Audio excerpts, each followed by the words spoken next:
Welcome to this podcast from the Medical Journal of Australia. My name is Sally Block, the MJA's news and online editor. The MJA acknowledges the traditional owners and custodians of the land on which we live and work across Australia. This podcast was recorded on the lands of the Gadigal people of the Eora Nation. I pay my respects to their elders past and present. Between 1968 and 1970, Australia was hit by a pandemic known as the Hong Kong flu. The MJA is publishing an historical piece about the pandemic and its impact. Dr. John Gerrard is the infectious diseases physician at the Gold Coast University Hospital and former Chief Health Officer of Queensland. He is a co-author of the article and joins me now. First of all, just tell me what inspired you to write a paper about the Hong Kong flu? I think many of us have become jaded about the whole concept of pandemic since the COVID-19 event. But I think it's clearly very important that as professionals, we continue to apply our minds to this very important issue. Just in my lifetime alone, we've had 3 respiratory virus pandemics. In the last 100 years, there have been 5 respiratory virus pandemics. And they are going to continue to come, and we need to be prepared for them. And the best way we can prepare for them is by learning what happened in the past. So what can we learn about the Hong Kong flu? We can learn quite a number of things from the Hong Kong flu. I think the first thing to realise is these events occur regularly, and they will continue to occur as they have in the past. In the last 100 years, we've had 5 respiratory virus pandemics. I'd remind everybody. The Spanish flu in 1918, which was probably one of the greatest catastrophes of the modern era. The Asian flu, another moderately severe pandemic in 1957. The Hong Kong flu, the one of the subject that we're talking about today, which was the last major respiratory virus pandemic prior to the unexpected COVID-19 pandemic in 2019. And many of us will remember a relatively mild pandemic in 2009. That was the H1N1 swine flu pandemic. We can reasonably, from this you can learn that we can reasonably expect there to be another influenza pandemic sometime during the course of most of our careers moving forward. So can you give us a bit of background to this particular pandemic? The Hong Kong flu pandemic began in 1968, and 1968 historically was a tumultuous year in world history. It was the height of the Cold War. Both Australia and the United States were embroiled in the terrible Vietnam War, and was focused the minds of many Australians at that time. But in addition to that, most of us remember those events. Other things were happening at the same time. This was the period of the Cultural Revolution in China, and this was significant given the origins of this virus. There were also 2 major assassinations that occurred in that year. Martin Luther King and Robert F. Kennedy were both assassinated in 1968. The Cold War, as I said, was at its height. The Soviet Union invaded Czechoslovakia. And on top of that, this was the peak period for the Apollo missions as they headed towards the lunar landing the following year. So a lot was going on in 1968 when this pandemic occurred, which was somewhat distracting when it actually did arrive. So the first reports suggesting that something was going on occurred from China in the first half of 1968. There was a single report in the New York Times in early 1968 suggesting that there was an epidemic of some unknown virus in China in the first half of 1968.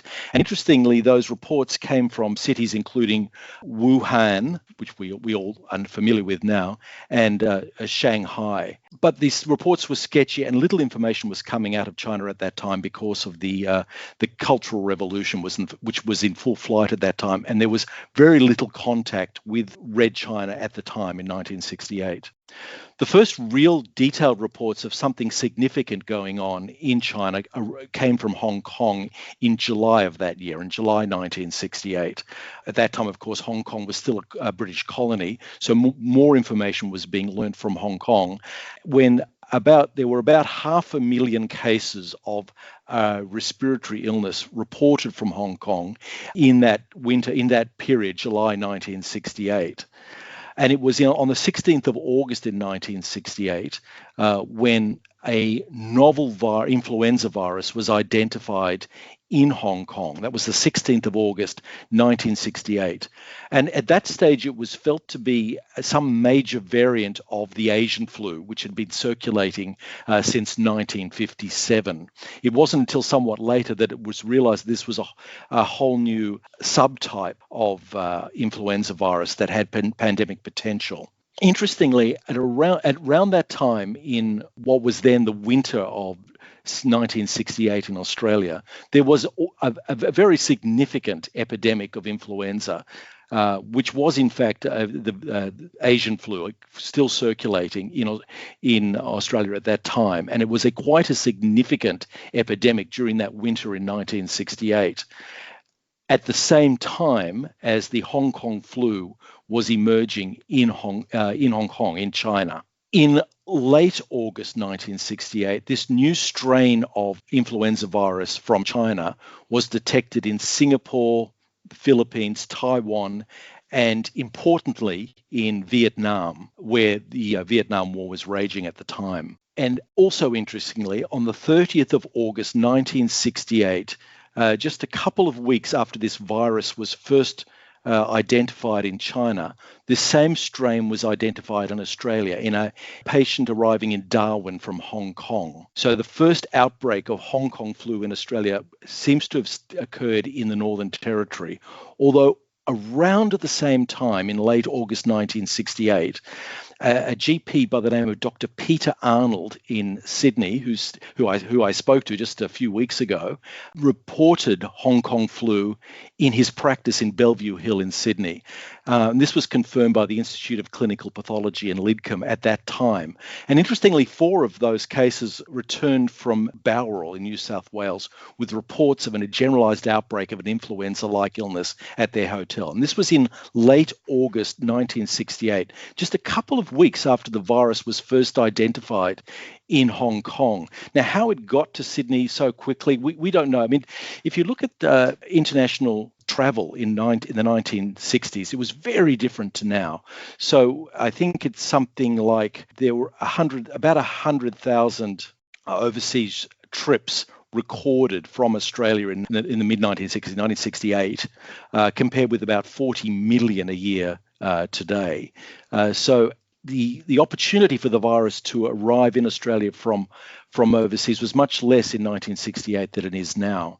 Now, also interestingly, in September of 68, an outbreak of Hong Kong flu was reported on a cruise ship from Sydney, very reminiscent of what we saw with the COVID-19 pandemic early on, that cruise ships, in fact, ships throughout history have had this potential to carry pathogens overseas. So this again, history has repeated itself with the COVID-19 pandemic when in September 1968, an outbreak of Hong Kong flu very early in the pandemic was seen on a cruise ship from Sydney that had been to China. In September of 68, the Hong Kong flu was first detected in the United States among soldiers returning from Vietnam. And again, that again echoes previous history. We know that the Spanish flu was brought back from Europe following the First World War in soldiers who were returning from the war. A similar sort of experience was seen with the Hong Kong flu in soldiers returning to the United States from their time in serving in Vietnam. Now, whether or not the virus was introduced into Australia from soldiers returning to Sydney, from soldiers returning to Vietnam, we don't know that. But what we do know is there were, at that time in 1968, a lot of soldiers from Vietnam, American and Australian, came to Sydney for rest and recreation leave. So it is conceivable that the same thing happened in Sydney as well in that period in 1968. In December 68, the epidemic spread rapidly through the United States after being brought back by soldiers returning from the Vietnam. And it caused a very major epidemic between December 68 and February 69. There are probably around about 100,000 deaths associated with that wave of the epidemic in the United States. I mean, interestingly, both the outgoing president, Lyndon Johnson, and the incoming President Richard Nixon caught influenza around the time of Nixon's inauguration in January of '69. This was also considered a great concern for the Apollo missions, which again were at their peak around that period. And Apollo astronauts were routinely quarantined for 3 weeks prior to a lunar mission, at least partly to prevent them from getting Hong Kong flu whilst on flight to the moon. In fact, one of the astronauts, Frank Borman, became ill infamously became ill on a flight. I think it was Apollo 12. I think it was that he became quite ill on the flight to the moon, and it's been speculated that he may have had Hong Kong flu, although that's never been proven. Meanwhile, here down in the southern hemisphere, there was a major outbreak of Hong Kong flu in 1969 in Papua New Guinea, with up to 10,000 deaths reported, and that required the intervention of the armed forces to help deal with that pandemic. In Australia, interestingly, although the virus was introduced into Australia first during the Australian winter of 1968, it doesn't appear that there was a major epidemic wave in those early months after the virus was first introduced. The epidemic did not become severe in Australia until the winter of 1970. The reasons for this are unclear, but it may well be that this is because of some cross-immunity from Asian flu, the H2N2 Asian flu virus, that may have given some degree of immunity from the new H3N2 Hong Kong flu virus, thus giving some protection to those individuals who had acquired Asian flu during the winter of 1968. The pandemic, as it was observed in Australia, did not become severe until the winter of 1970. Similar sort of phenomenon was seen in the United Kingdom and Europe. That first winter, the European winter of 68-69, did not see a particularly severe pandemic wave. The severe pandemic wave for Europe and the United Kingdom occurred the following year in 69-70, unlike what was seen in the United States, where it was that initial wave that was severe.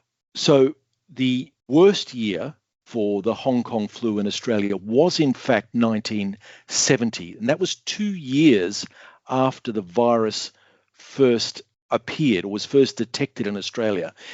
The epidemic wave in Australia in 1970 started in Cape York and the Torres Strait probably around June of 1970, and then spread south. And by the end of that year, there were about 8,000 excess deaths, bringing the total number of deaths from Hong Kong flu in Australia for the pandemic years 68 to 70 to about 10,000 deaths overall between 68 and 70.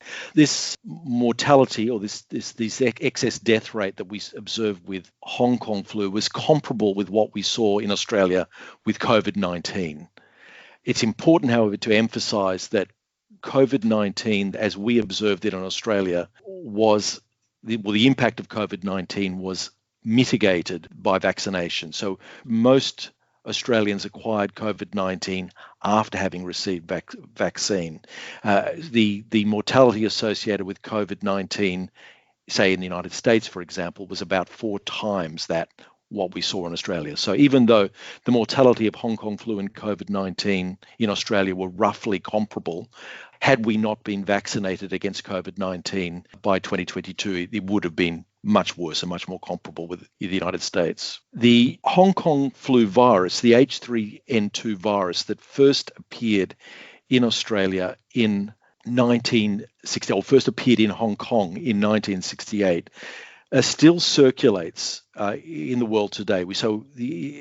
As part of our annual influenza vaccination, you'll see that all of our patients receive H3N2 vaccine, which is the same subtype that first appeared in 1968 and continues to circulate today. And in fact, it's the H3N2 subtype of influenza A, which tends to be the most severe and cause the most hospitalizations and deaths every year when we see seasonal influenza epidemics. This is just a curiosity thing, but how did it start in the Torres Strait? We don't know. I mean, the virus was probably circulating it around, and how it arrived there, we don't know. Interestingly, seasonal influenza epidemics often spread from the tropics down.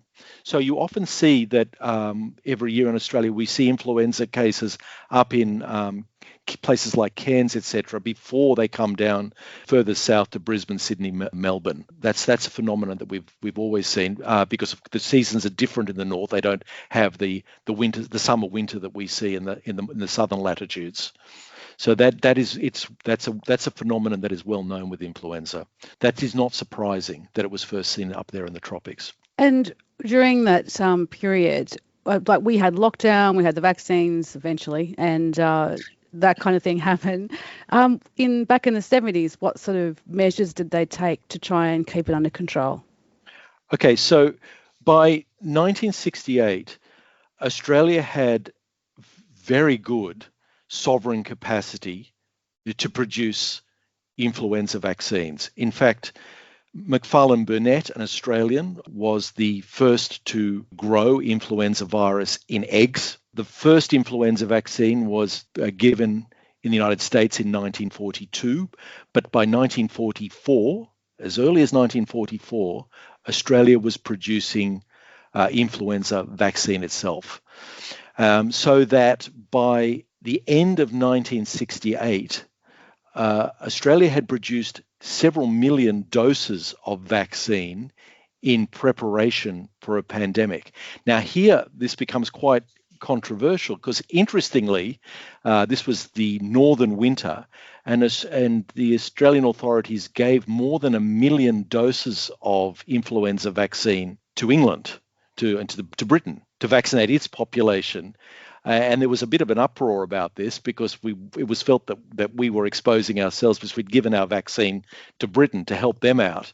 As it turned out, it didn't turn out to be a problem because we didn't have a major wave at the end of 68, and by the following winter, we had produced enough vaccine for the population. But certainly the demand for vaccine early, there was as much a concern in 1968 as it was in 2022.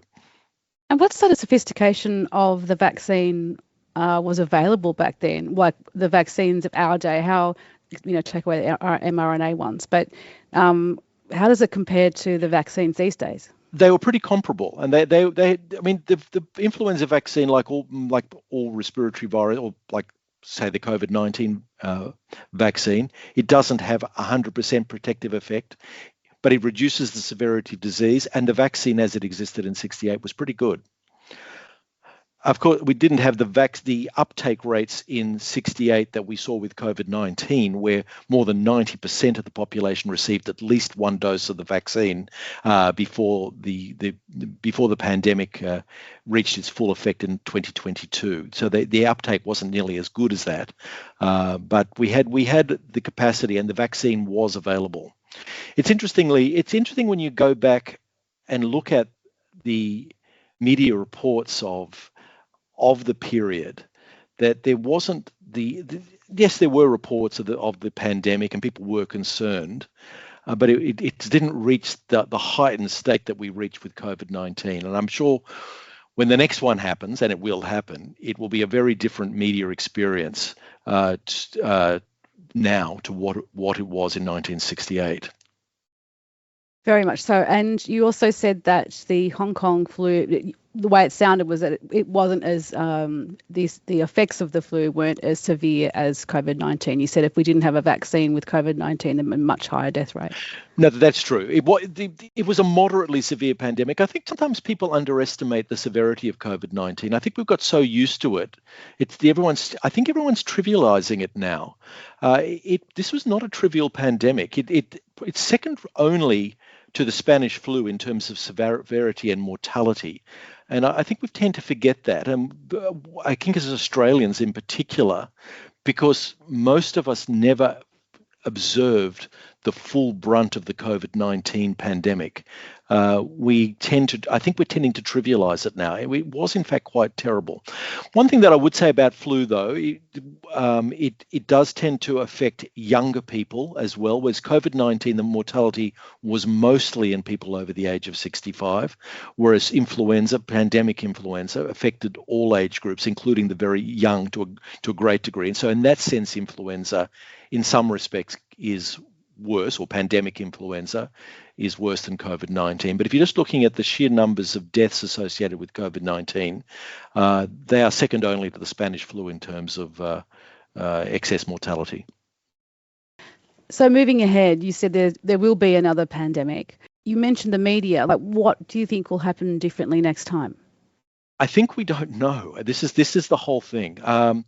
When the COVID-19 pandemic began, this was completely new to most people, and people had no opinion, no idea what was going to happen, and they were simply following the instructions as they were laid out to them. But as time went by, people started to form opinions, people informed themselves, and towards the end of the pandemic, the opinions, of course, as with many things in the modern era, opinions began to diverge on how best to respond, and it will be difficult, I think, next time to get a unified response to the pandemic that we certainly had in Australia to begin with. And that will be a challenge to Australia and to every country in the world when this inevitably does happen next time. And we need to be prepared for it. What I would say, it was interesting to observe the COVID-19 pandemic. Those of us in this specialty have been sort of thinking about pandemics for a long time. The first national plan for a pandemic in Australia that I've seen was back in 1999. That's the first one that I've seen. And much of what was predicted in that plan in 1919 is exactly what happened with COVID-19 in terms of the impact on the population, the death rate, the impact on aged care facilities, etc. And yet, even though we had those with an interest in this area had predicted this for a long time, when it actually happened, it seemed like this took everyone by surprise. And that's why I think having this conversation now is important, so that everyone is aware of what is likely to happen when that next pandemic comes along and has thought through the consequences of the decisions that we make. That's why even though I think many of us have become jaded about the whole subject of pandemics, we need to keep talking about it, because we are going to have to deal with it in the future. It is going to happen in the very near future. We will have another one. It's always thought that it's likely to be an influenza epidemic. COVID-19 took us completely by surprise, but we need to be prepared for that. We need to have have thought through what we are going to do the next time that it occurs, because it's not going to be a surprise. It's going to happen. There are a few things that are worthwhile observing from the Hong Kong flu pandemic that are quite striking, and that is that the virus with both Hong Kong flu and with COVID-19 arrive within 2 or 3 weeks of it first being identified overseas. That's extraordinary. It first started to spread in Australia, both of these viruses, 2 to 3 weeks after they were first identified overseas. That is not the time to start thinking about a pandemic when the virus is first identified overseas. It's too late then. The die is cast. The virus is going to be here probably 2 to 3 weeks later. We again emphasize this concept that when a pandemic virus, respiratory virus, does hit, it will occur in a series of waves. And I think that was emphasized to us with COVID-19. That had been known beforehand, but maybe it hadn't sunk into most of our thinking. But it will occur in a series of waves. It won't just be a single wave and then it's all over. Interestingly, with the influenza pandemic, and what I hadn't been aware of before doing this work, was that the waves are of varying severity, and the first wave may not be the most severe. In fact, in Australia's case, the worst wave was 2 years after the virus first appeared here in Australia. The virus was first identified in Australia in the winter of 68, but the worst wave was in the winter of 1970. That's when the greatest number of deaths occurred.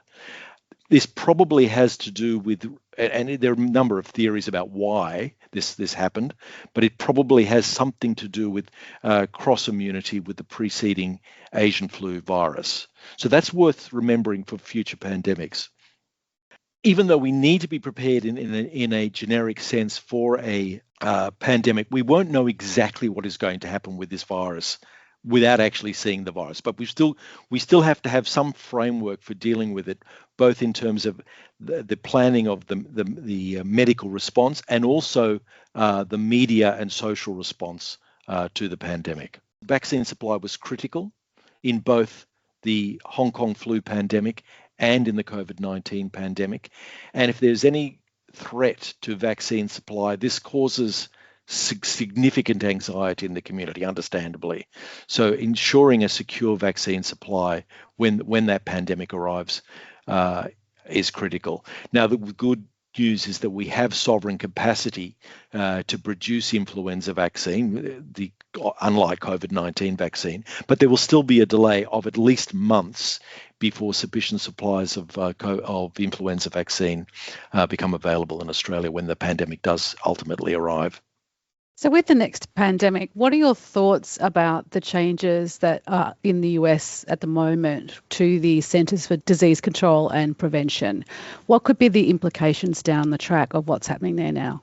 I mean, traditionally, we have been very dependent on information coming out of the United States and specifically the Centres for Disease Control in the event of any outbreak of a new communicable disease. And the disruption that we are seeing with the CDC at the moment is obviously of considerable concern to us in Australia and worldwide, because there has been significant expertise in Atlanta, in the CDC, that the rest of the world has traditionally relied on. And I think it's like everything else. Australia will need to become increasingly independent in its knowledge base, and the establishment of a Centre for Disease Control in Australia, I think, will be critical going forward. So that has been announced. They're going to create a CDC in Australia. So what's your reaction to that? Or do you had time to look at the detail? Or it's still being developed, but I think it's critical. We need a centralised source of knowledge and information in the event of a major pandemic such as this. So the creation of this has been a long time coming, and I'm very excited about it. We need it in Australia, particularly seeing we can depend less and less on places like the Centres for Disease in the United States. Thank you to my special guest, Dr. John Gerrard. You can find more podcasts on our website at mja.com.au or wherever you find your podcasts. Thank you so much for listening.